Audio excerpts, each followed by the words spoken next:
Assalamualaikum warahmatullahi wabarakatuh. Shalom Swastiastu, Namo Buddhaya, salam kebajikan. Kami dari program studi Ekonomi Pembangunan Fakultas Ekonomi Universitas Yudhyatin. Kami dari kelompok 1 ingin membawakan materi ukuran penyebaran data pada semester 3. Oke.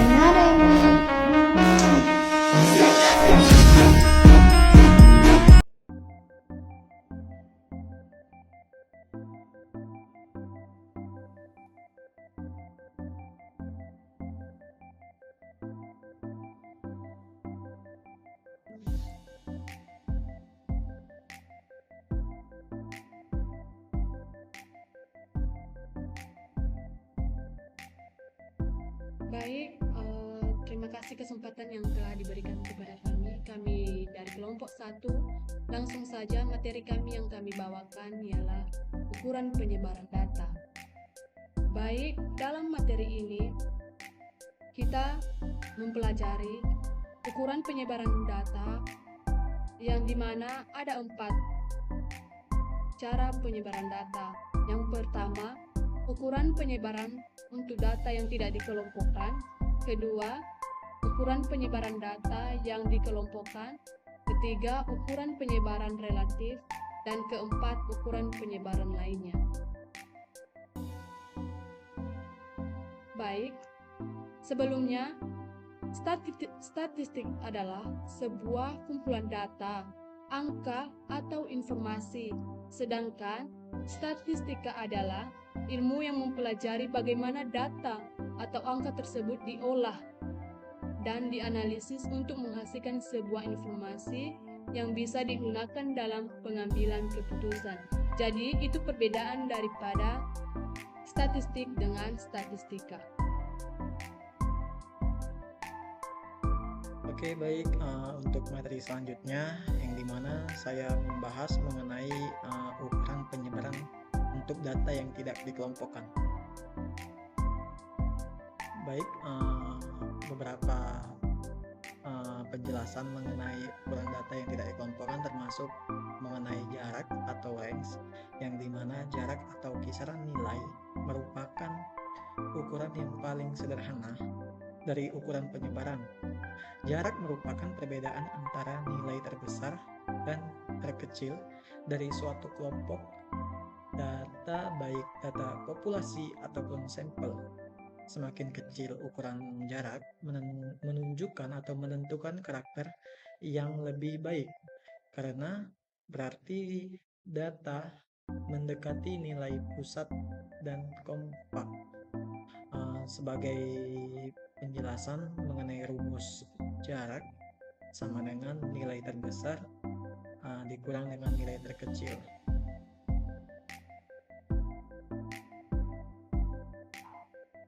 Untuk pembahasan selanjutnya ada poin mengenai selain jarak juga ada mengenai deviasi rata-rata, di mana penjelasan deviasi rata-rata adalah rata-rata hitung dari nilai mutlak deviasi antara nilai data pengumpulan dengan rata-rata hitungnya.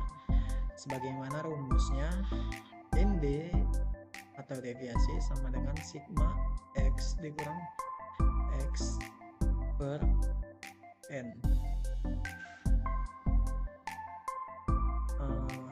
Selanjutnya ada varians dan standar deviasi, di mana definisi mengenai standar deviasi relatif agak berbeda dengan deviasi rata-rata. Namun, keduanya didasarkan pada deviasi setiap data dengan rata hitungnya.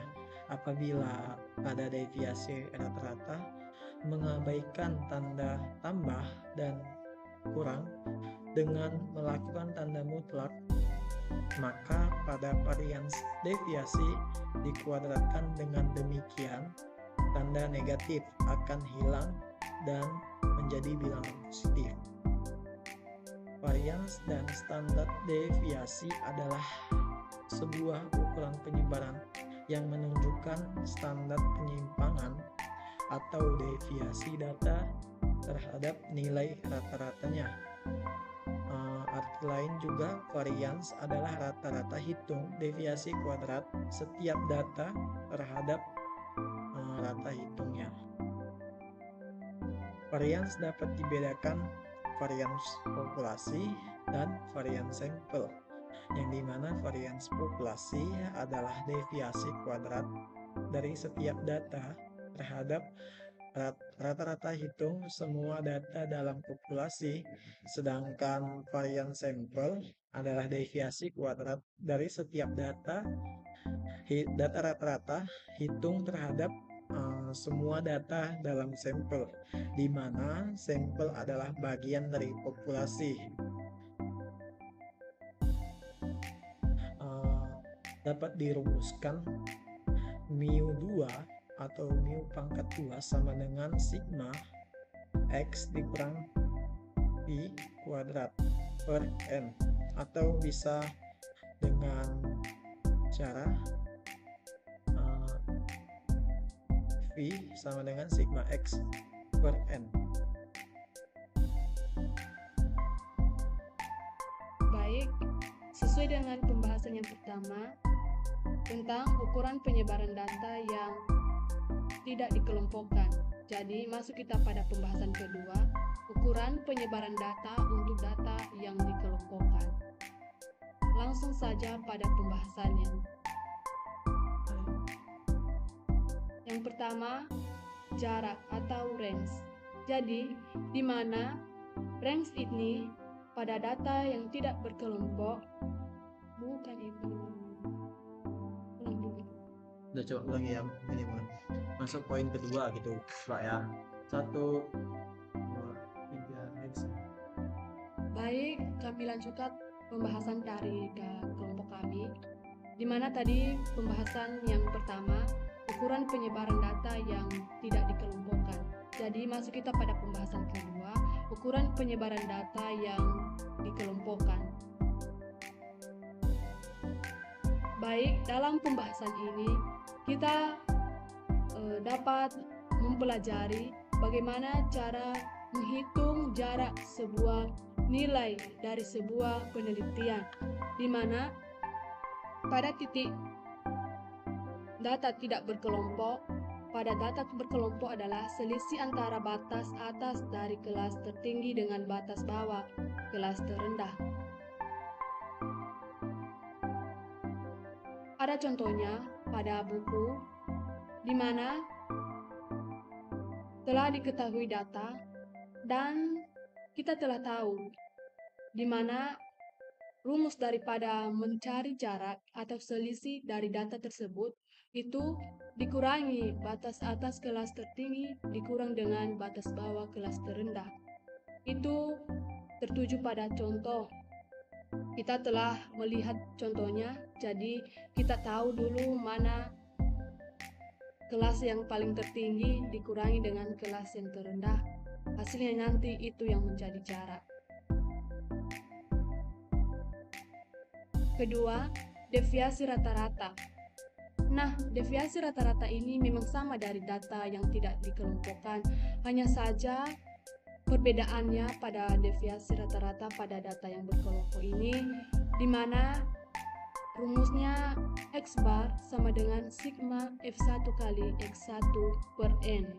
Itu rumus yang digunakan pada deviasi rata-rata pada kelompok data yang berkelompok.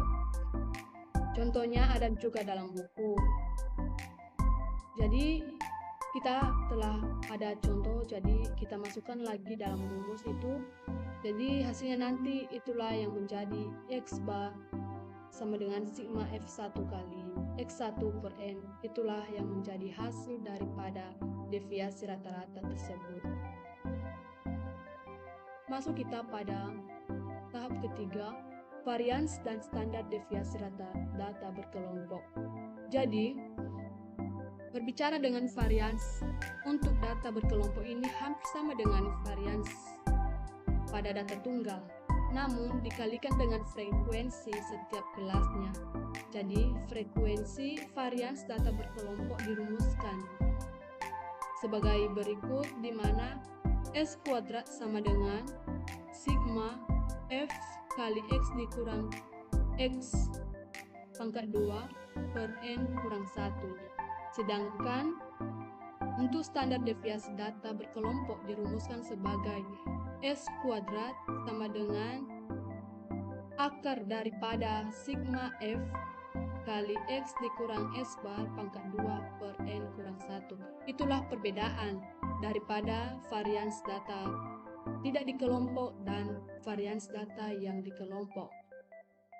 Dari data varians yang tidak dikelompok itu hanya saja mencari nilai selisih, sedangkan pada varians data berkelompok itu dicari nilai akar daripada hasil tersebut. Baik, terima kasih kesempatan yang telah diberikan kepada kami. Kami akan melanjutkan presentasi kami, di mana kita masuk pada nomor 3, yaitu ukuran penyebaran relatif. Ukuran penyebaran relatif ini adalah mengubah nilai ukuran penyebaran dari berbagai satuan menjadi ukuran relatif atau persen. Jadi, mengapa demikian? Jawaban kita bahwa kita tidak dapat membandingkan dua ukuran penyebaran dengan satuan yang berbeda. Contohnya, apakah kita bisa membedakan antara standar deviasi harga saham dengan standar pertumbuhan ekonomi?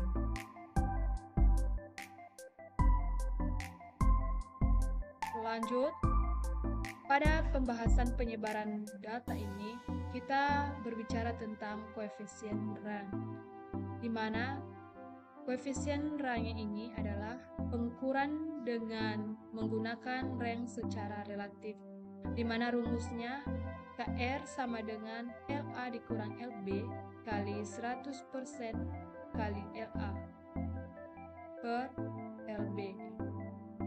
Masuk kita pada contoh. Contohnya ada dalam buku, jadi telah diketahui pembahasannya di mana menghitung koefisien ranks.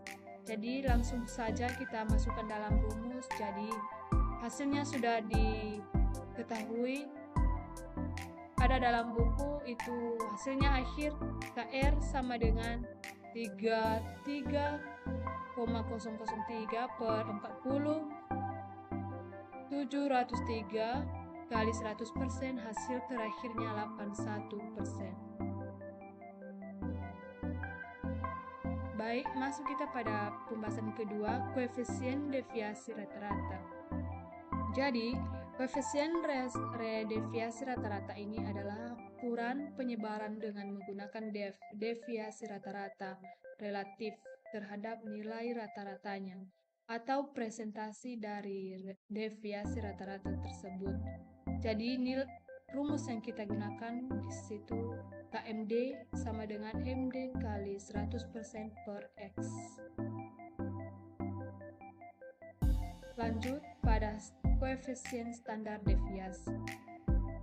Pada pembahasan ini, kita telah mengetahui bahwa koefisien standar deviasi ini adalah ukuran penyebaran yang menggunakan standar deviasi relatif terhadap nilai rata-rata yang dimana dinyatakan dalam rumus KSD sama dengan S kali 100% per X.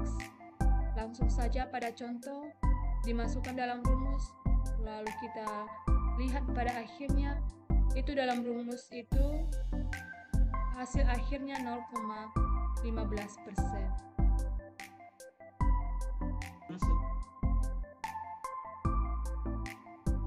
Baik, kita masuk di nomor 4, yaitu ukuran penyebaran lainnya.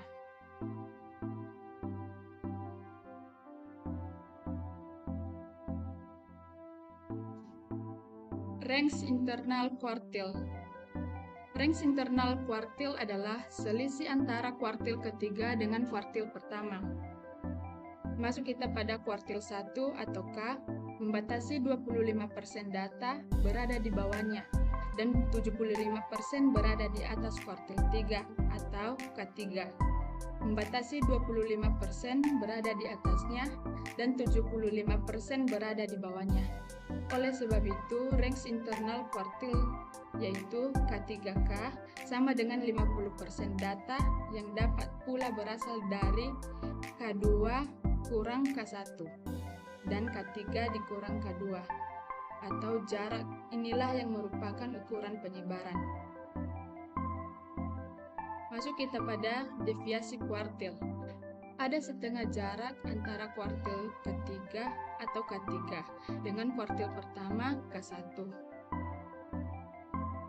Contohnya, hitunglah deviasi kuartil dari sektor perbankan serta properti dan real estate apabila diketahui harga saham rata-rata sektor perbankan 3,994,5 sedangkan nilai K1 sama dengan 210, K2 sama dengan 880 dan K3 sama dengan 2100. Harga saham rata-rata sektor properti dan real estate sama dengan 1,520,4 sedangkan K1 sama dengan 22,75 K2 sama dengan 485 dan K3 sama dengan 1990.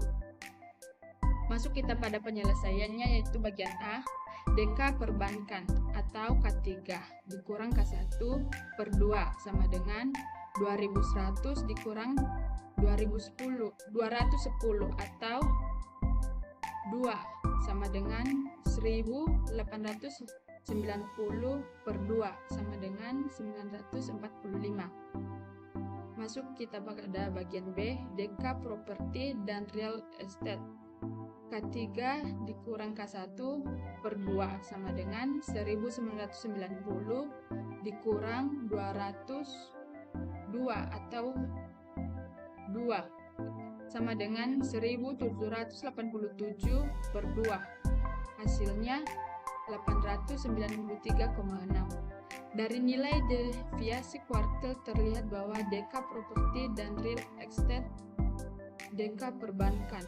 Hal ini menunjukkan bahwa sebaran harga saham sektor properti dan real estate lebih kecil dibandingkan dengan sektor perbankan dan nilai tengah rata-rata.